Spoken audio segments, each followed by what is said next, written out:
Michel Morin! Wouh! Boing!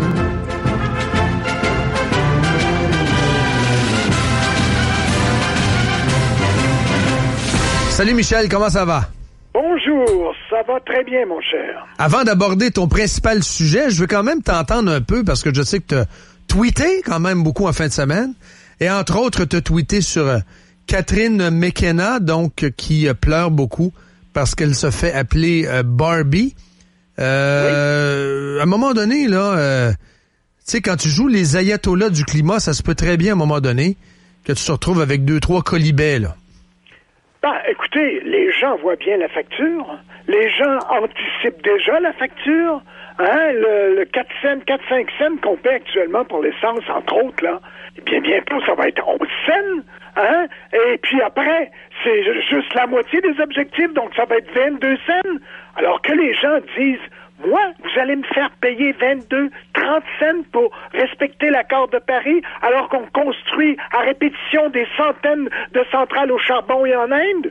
Alors, évidemment, les gens, le monde ordinaire, peut se révolter quelque part et il faut en tenir compte.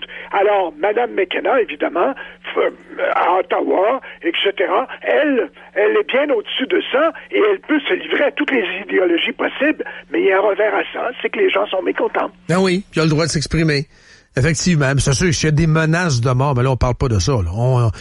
Elle rapporte que ça lui fait de la peine de se faire appeler la Barbie du climat. Il y a déjà eu quelque chose de pire que ça dans la vie, non? Oui, absolument. Bon, cher Michel, tu abordes la semaine de quelle manière? Un petit peu d'Hydro-Québec, peut-être? Écoutez, c'est la semaine prochaine que va débuter à Québec une commission parlementaire sur la loi un peu prétentieuse, merci, déposée par le gouvernement Legault, le projet de loi 34, qui vise à simplifier le processus d'établissement des tarifs de distribution d'électricité au Québec.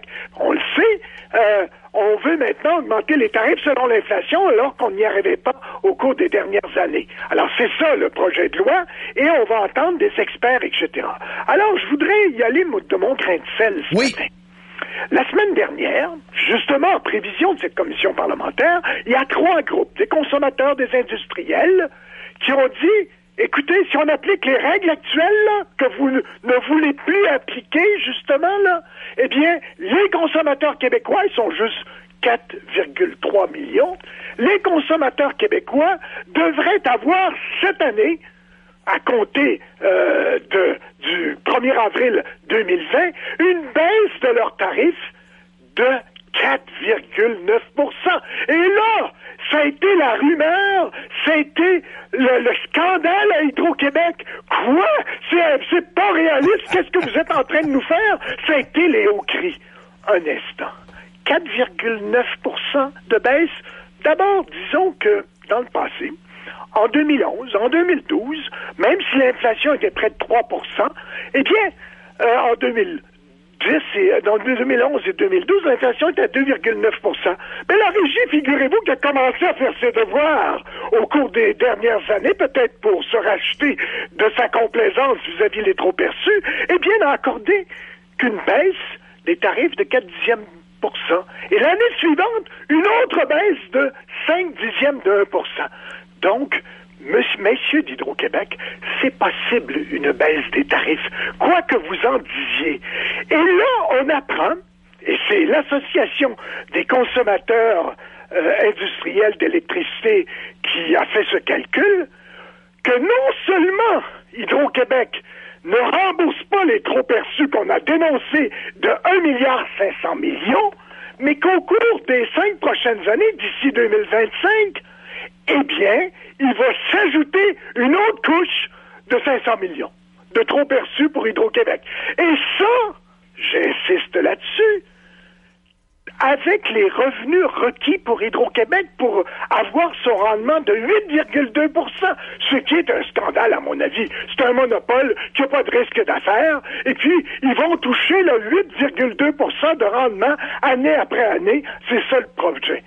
Alors, écoutez, on est rendu à 2 milliards, mine de rien, de trop perçus. J'espère en passant que vous ne croyez pas ce qu'ont écrit certains de vos camarades à la colline parlementaire en juin, à savoir que le gouvernement Legault allait rembourser 500 millions de trop perçus. Les journalistes, comment ils se sont comportés? C'est déjà là qui allait être remboursé de toute façon pour nous dire, on vous rembourse avec votre argent. Mais on rembourse pas les trop perçus, ce serait la première fois dans le monde qu'on pourrait se rembourser avec notre argent. Pourquoi les journalistes se sont fait rouler dans la farine de telle manière, selon toi? Pas à peu près. C'est parce que, évidemment, faut connaître comment ça fonctionne un peu avant d'écrire là-dessus. Et c'est ce qu'ont fait les journalistes. Alors donc, actuellement, dans le passé, au cours des 3 dernières années, je le disais, la régie a commencé à faire ses devoirs. Et malgré une augmentation de 1,6% de l'inflation en 2017, l'augmentation des tarifs n'a été que de 0,7%. En 2018, malgré une inflation de 2,2%, l'augmentation n'a été que de 0,3%. En 2019, au 1er avril, l'inflation était de 1,4%. Eh bien, l'augmentation a été de 0,9%. Hydro-Québec, c'était devenu une situation intenable. Ils n'arrivaient plus à justifier devant les experts leurs augmentations de tarifs. Et comme je viens de vous le dire, la régie a commencé, mine de rien, à faire son devoir. Savez-vous combien l'ex-Gaz Métro, qui s'appelle aujourd'hui Énergir, demande à compter du 1er décembre d'augmentation des tarifs? Moins, j'ai bien dit, moins 14,4%. Ils demandent une baisse des tarifs sur la base des coûts. Alors, il y a 250 000 consommateurs au Québec qui vont recevoir, sous forme de rabais de tarifs, 133 millions de dollars. Alors, vous voyez, c'est possible et ça se passe régulièrement en Amérique du Nord. Si tu étais le ministre des Ressources naturelles ce matin, qu'est-ce que tu ordonnerais à Hydro? 4,9%, c'est la preuve documentaire qui a été déposée la semaine dernière. D'une baisse, les consommateurs québécois ont le droit à une baisse de 4,9% de leurs tarifs. Ne soyez pas gênés, faites-vous-en pas. Hydro-Québec manquera pas de fonds. Il va avoir un rendement à la fin de tous ces calculs-là de 8,2%. Sans risque, c'est un monopole. Alors, écoutez, moins 4,9%. Est-ce que tu aurais le pouvoir comme... C'est 3 fois moins que la diminution de tarifs que demande Gaz Métro Énergir devant la régie actuellement. Le document, enfin la demande est à la régie de l'énergie. C'est possible, c'est pas impossible. On a vu des baisses de tarifs de 20%. Ben oui. Là, on demande que 4,9%, figurez-vous, et on sait qu'au cours des 4 ou 5 prochaines années, non seulement les 1,5 million ne seront pas remboursés, mais qu'on va ajouter une autre couche de 500 millions.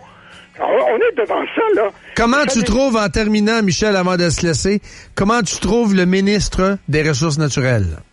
Écoutez, à sa face même, il prend pas la défense des consommateurs, il prend la défense d'Hydro-Québec.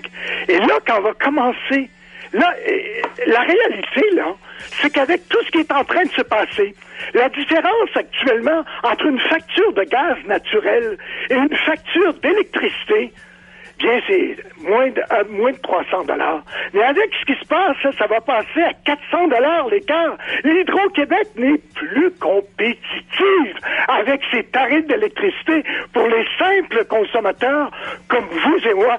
C'est ça qui se passe. Voyez-vous, en Amérique du Nord, on n'est pas assez fou. Au Canada, où on a l'accès au gaz naturel et aux États-Unis pour se chauffer à l'électricité, c'est trop cher malgré les tarifs bas d'Hydro-Québec. Alors finalement, la commission parlementaire va entendre différents experts. J'ai regardé les gens qui vont être invités. Oui. Celui qui a dénoncé, là, les trop perçus comme une... Est-ce qu'ils vont t'entendre, Michel? Un attrape-nigo, là. De dire que ça allait être remboursé, là. Figurez-vous qu'il ne va apparaître, c'est Jean-François Blain, qu'au dernier rang de tous les invités. Oh. Et pour terminer, je vous dirais ceci. 10 secondes, Michel. Hydro-Québec va se présenter avec plein de valises de documents, comme d'habitude. Mais il va y avoir d'autres valises, pas très loin, remplies, elles, de bouteilles de champagne. Merci. Merci. Merci.